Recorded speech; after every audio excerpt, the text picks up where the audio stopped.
Some say there can be no progress without improvements in infrastructure. Others say large-scale construction projects destroy nature. Well, that's our focus for today. I am Neo Taigwe and I welcome you to the latest edition of Eco with Africa. On today's show, we will be visiting Tunisia, where an invasion of jellyfish is causing problems for the fishermen and tourists. We meet a Kenyan environmental pioneer who is doing her bit for our planet and her country. And then we visit a German high-tech company that is exploring the energy potential of algae. Welcome. We begin here in Nigeria. A 260-kilometer superhighway connecting a new deep-sea port at Bakassi in the southern part of the country was meant to be a flagship project for the governor of Cross River State. However, some villagers and non-governmental organizations are complaining that the construction will have a devastating impact on the Ikori forest and its communities. After some protests, the federal government advised the state governor to put the project on hold.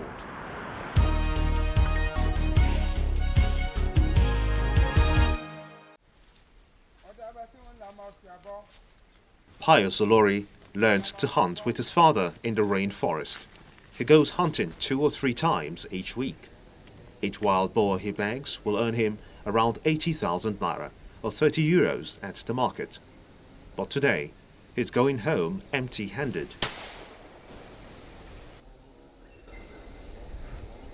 We feel the forest for now is our helper because we take good things from here in order to train our children to go to school. Olori calls the Ikori rainforest home. The forests in southeast Nigeria are some of the most diverse in the world. Over 1,500 known plant species are native to the region, and 77 of them may be endangered, as much of the forest fauna like the drill.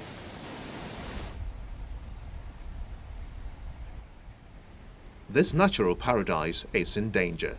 The local chief, Edwin Oga, shows us where they've already started logging. This is where the government hopes to build its new superhighway, a modern 6-lane road. The project's price tag comes in around 80 billion naira, or around 4 billion euros. Oga suspects the local governor isn't only interested in fixing the area's infrastructure. So he's using the road as a leverage to do logging of the forest around. That is why he has refused to reroute the route away from the forest so that he can have access to the rich forest of community forest.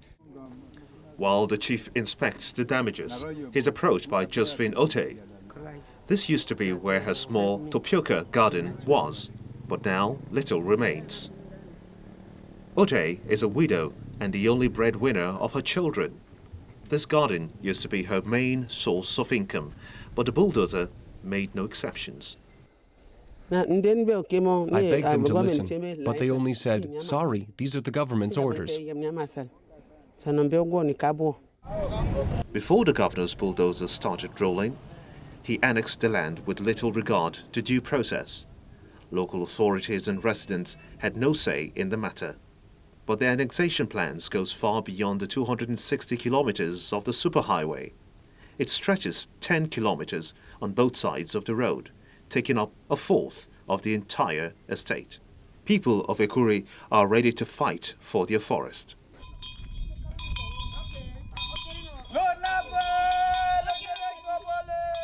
Chief Edwin Oga has called the community together, including hunter Pius Olori.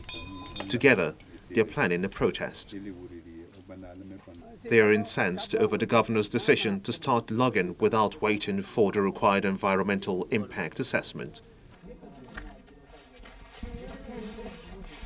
The governor didn't even inform the residents of the plan. They read about it in a local newspaper. You want to do a superhighway, you need to consult the people. And he didn't do that. Rather, he decided to revoke our land using government instrument, to take all our land. And without any explanation, Not even, he said he's taking the 20.4 kilometers for a superhighway. I wonder what kind of a superhighway that will take that kind of weight. I've never seen it anywhere in the world. Some others, however, have a different opinion about the superhighway. Commissioner for Information, Rosemary Achibong, admits that logging operations have already begun, and the Governor Ben Ayade explains the benefits of the project. Having this type of project passing in my community, the thing is good and nice and fine. So let them continue, and the work is moving. I'm very, very excited to see this opportunity coming to this area outside Parabon. So I'm very, very excited. So we are all the youth are very, very excited. We are happy. While processing the EIA, let's not sit down. Before the rains, the rain we have here is torrential. Before the rain comes, and then we have the EIA, certified or issued, then we start clearing. All that has been done is just mapping out the area and trying to prepare the land, clearing, not constructing. The entire solid mineral deposit of Nigeria is warehoused around the middle belt of Nigeria: Kogi, Taraba, Nasarawa, Benue. The superhighway moves from the deep sea port straight into Benue State, which means for us to exploit our iron ore, for the solid mineral to really have real footing, the superhighway is the only way. And it's the only way that connects you into the main heart where we have all the mines. So in a sense, and because it's a private road, it's a state project, it is a toll road. So any investor who is investing in the construction of the road is automatically at luxury to put their toll gates and do their recovery. If you build the seaport, it is also your opportunity to also have it to run and operate it yourself. It's on a BOT model. So I believe that here we have potential, we have opportunity. Somebody else has got finance. So there is a warm embrace between opportunity and financing. So when they come together, they shouldn't come at a cost. They should come at mutual benefits. The citizens of Iguri want to use the opportunity to make their voices heard. They continue their fight against the superhighway. They hope the authorities will listen and fix existing roads instead of spending billions on a new highway that could destroy the region's last rainforest. We move from Nigeria to the far north of the continent, to Tunisia, that is awash with bio-invaders. They sound like an army, and for some native species, that's exactly how they feel. The fact is, indigenous flora and fauna can easily be pushed to the brink by the arrival of non-native species that knock the ecosystem out of sync. In Tunisia, an influx of jellyfish is causing problems for the fishermen and tourists alike. The scientists are doing what they can to keep them at bay, but in the meantime, it's a matter of making the most of a tricky situation.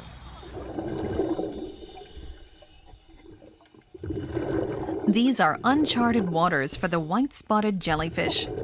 It's ended up in the Mediterranean Sea after coming all the way from Australia.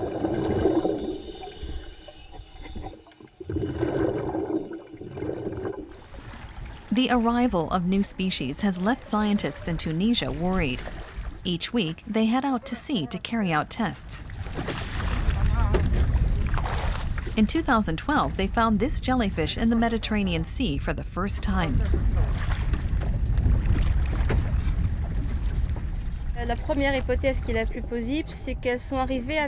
We assume they arrived here on big merchant ships. When ships arrive at the harbor, they exchange their container vessel ballast. That means they release water into the sea from other regions of the world. That introduces fish and jellyfish species that aren't native to the Mediterranean Sea. In the northern city of Bizerte, scientists at the university are researching the diets of the new jellyfish species. They've ascertained that the animals do present a danger to the ecosystem. Many jellyfish are carnivorous, and many eat plankton. But sardines, anchovies, and young fish also need plankton. As a result, the jellyfish are competing with the other animals and organisms in the sea. These fishermen are also concerned. They still employ traditional fishing techniques. Rather than going out in boats, they stay on shore and cast huge nets into the ocean.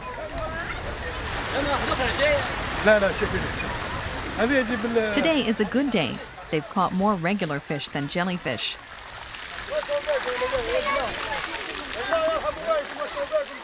Scientists work together with the fishermen and their families. In the last 3 years, there's been an enormous influx of new species of jellyfish. And they're breeding fast. If we end up with this many jellyfish in our nets, we have to shake everything out in order for there to be any fish left over. Close to the capital, Tunis, the scientists and fishermen are trying to catch the offending jellyfish.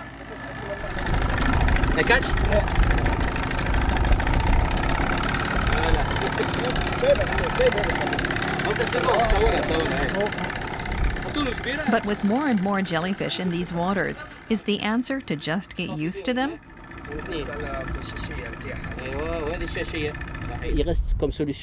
The solution is either to reduce the fish catch or to assign a value to the jellyfish. That's why we founded a laboratory where we can extract collagen from them.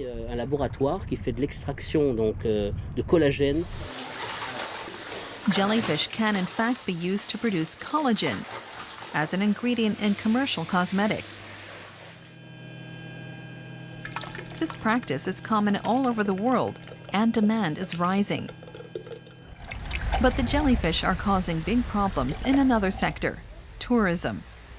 Thousands of people vacation on Tunisia's beaches each year, and they don't want to be stung by jellyfish. The jellyfish scourge is leaving many visitors unhappy. When we just started, swimming, and my son got bitten, as you see, with the jellyfish in his stomach. Yeah, and he saw like a couple of them as well.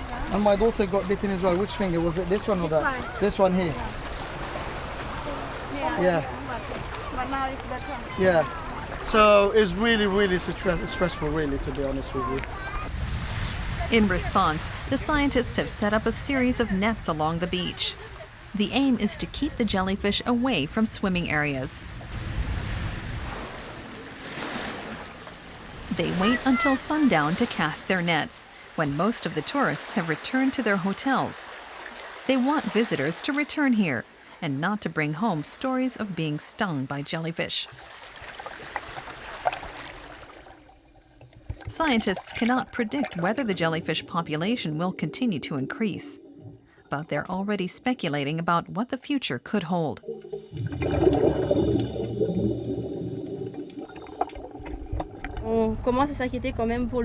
We're concerned about the future.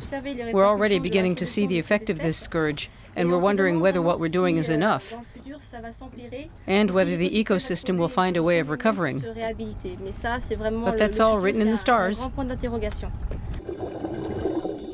The white-spotted jellyfish can grow up to 70 centimeters long, has 8 arms, and only lives for a few months.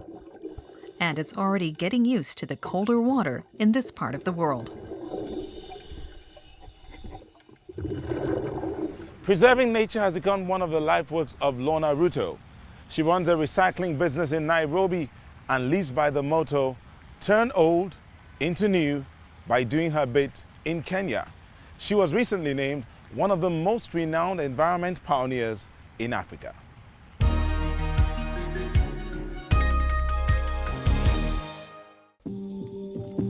We use plastic for our shopping bags, packaging, and even in our cosmetics.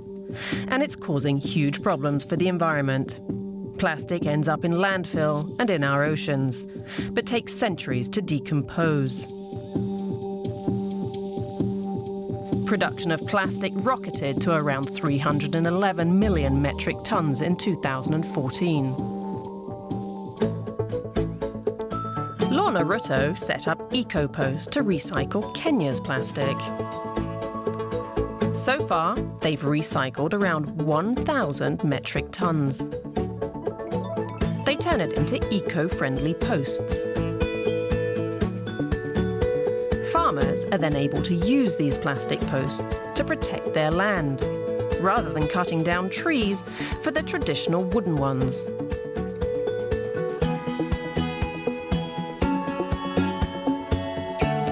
like that. Are you also doing your bit? Tell us about it. Visit our website or send us a tweet. #DoingYourBit. We share your stories. A German company that specializes in microalgae. These plant-like organisms are fascinating life forms that photosynthesize underwater. Peter Rieplinger is working on how to use algae for sustainable energy production. Take a look at this microscopic multi-talent. Algae reproduce extremely rapidly, forming a somewhat viscous mass. They feed on light and carbon dioxide. Bred in reactors, they produce valuable oils and vitamins. The southern German company Subitech makes and sells the reactors. Subitech is a spin-off from the German research organisation, the Fraunhofer Institute. It sells the plastic reactors to industry and research institutes. Peter Rieplinger is Subitech's business manager.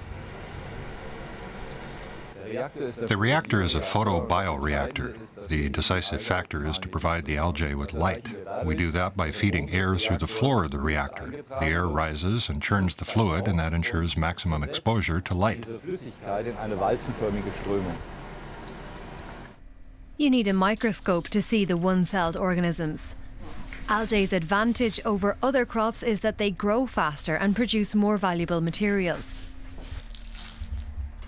Subitech's client firms can use algae grown in the bioreactors to produce food supplement tablets like these. They provide people or livestock with nutrients when they don't get adequate amounts in their food. Protein to build muscles, omega-3 fatty acids for healthy blood, or red pigment for the immune system. This astaxanthine is sold as a nutritional supplement in pills. As an antioxidant, it prevents damage to body cells. It's also anti-carcinogenic. That means it helps prevent cancer. This substance is currently the most lucrative product from microalgae. Peter Rieplinger has sold several bioreactors throughout Europe. One is now at the Fraunhofer Institute in Leuna, the chemical industry site in the state of Saxony-Anhalt. The scientists here have many more plans for bioreactors. Along with food supplements, they want to develop biofuels for cars.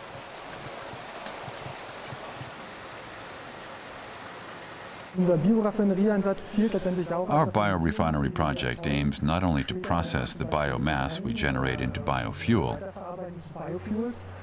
but also to extract valuable materials from the biomass beforehand. Algae fuel at the pump? That's what Subitech is working on. It also envisions algae waste products as raw material for biogas generators.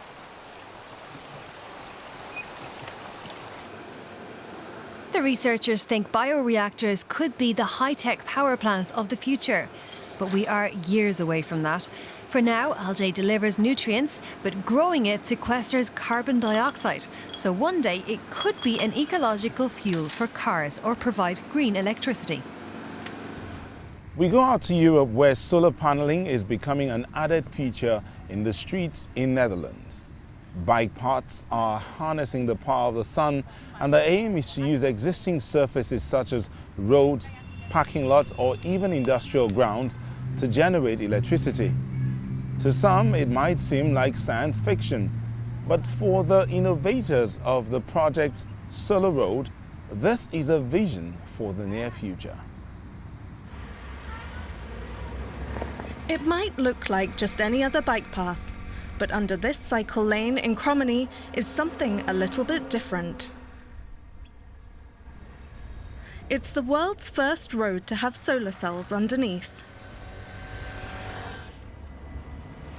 Innovators like Stendivit at the Solar Road project in the Netherlands are working to make roads to produce energy from the sun.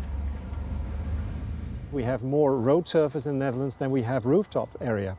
So if we are successful in integrating PV, solar technology, into roads, then we make a huge extra potential for the generation of solar electricity without using any extra space, without disturbing the environment, but simply in the roads that we already build and use. The path is 70 meters long and took more than 2 years for scientists to develop. The road's surface is made up of 3 layers: a concrete layer, the solar cells, and a top layer of tempered glass.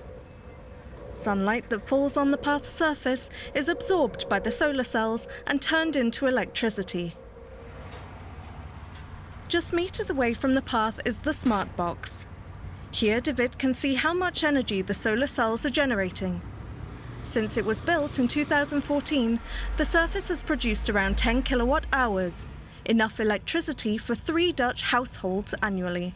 In the future, we want to make a better connection between where the electricity is produced and where the electricity is used, because roads always go through or connect built environment where a lot of energy is used, and we want to make a good use of the decentral character. And perhaps in the future, even cars that drive over the roads or bikes that go over the road can be charged from the road. But to use solar cells on a normal road, the surface will have to be able to withstand much heavier weights than just bicycles and scooters. It's here at the TNO laboratory in Delft, more than 70 kilometers south of Krommenie, where problems like this are being worked on. Lead engineer Stan de Klerks and his team are testing the road surface to try to see what could work better in the future. One of the main challenges we had to face was that we had to create a layer which you can drive on safely, so it gives friction to your tire, but also leaves as much light through as possible. So you need to create something which is transparent, is robust, and has this friction. And that was one of the main problems we were facing in developing the solar road. As well as testing the road's resistance, scientists also want to make sure light is not lost because of the flat surface, which is less efficient than an angled solar panel. They also want to make sure the cells can stand the heavy weight of trucks and cars. The solar cell itself is very brittle, so it might break very easily. So you want to know what happens if you drive over it not 10 times or 100 times, but maybe 1,000,000 times or 10 million times. The aim is to pilot an improved version of the system with a normal road in 2 years' time. A solar road network for the Netherlands and beyond. The innovators hope it will be a local solution for using the power of the sun. For another intriguing example of how solar energy can secure our future, we go to Mali, where schools draw their electricity from the force of the sun. Our eco-hero, Makan Tandina, is an electrical engineer from the capital, Bamako. He has been building his solar business for years. Now he is trying to extend the renewable source of power to the inner corners of his country.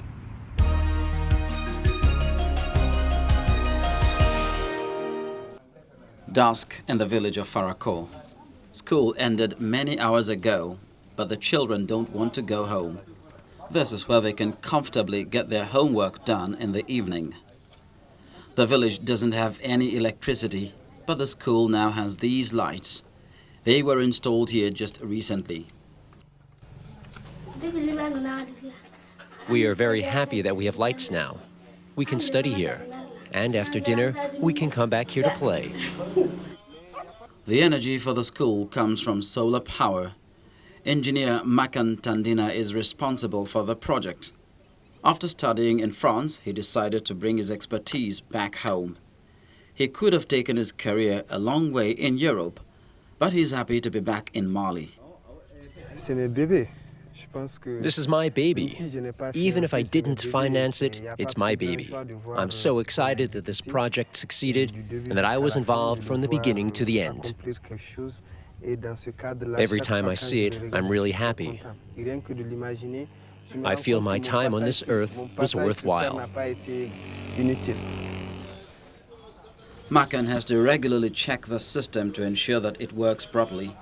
His first major contract came from the local municipality. The school has a small solar power substation that keeps the lights on. The energy from the sun is stored in these batteries. It's a huge advance for the poverty-stricken village. After making sure everything is in order, Tandina heads back to the capital, Bamako.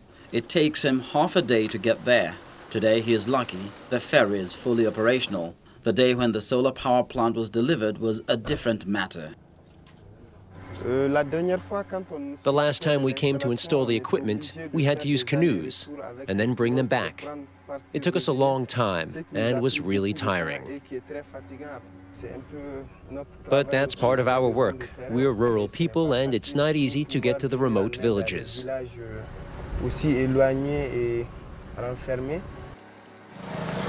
Makan comes from Timbuktu in northern Mali. He understands very well the potential benefits of the scorching sun. At his office, he's always busy talking to suppliers, writing quotes, and discussing his latest project with business contacts. His phone is never quiet. Energy is life. It's a source of life. It's important, like water or light.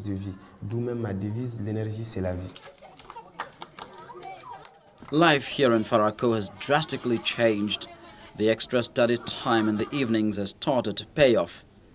In their last exams, the students here had the highest grades in the whole community.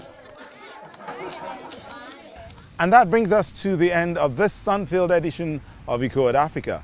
If you would like to know more about our show, follow us on our social media platforms and join in our environmental conversations and debates.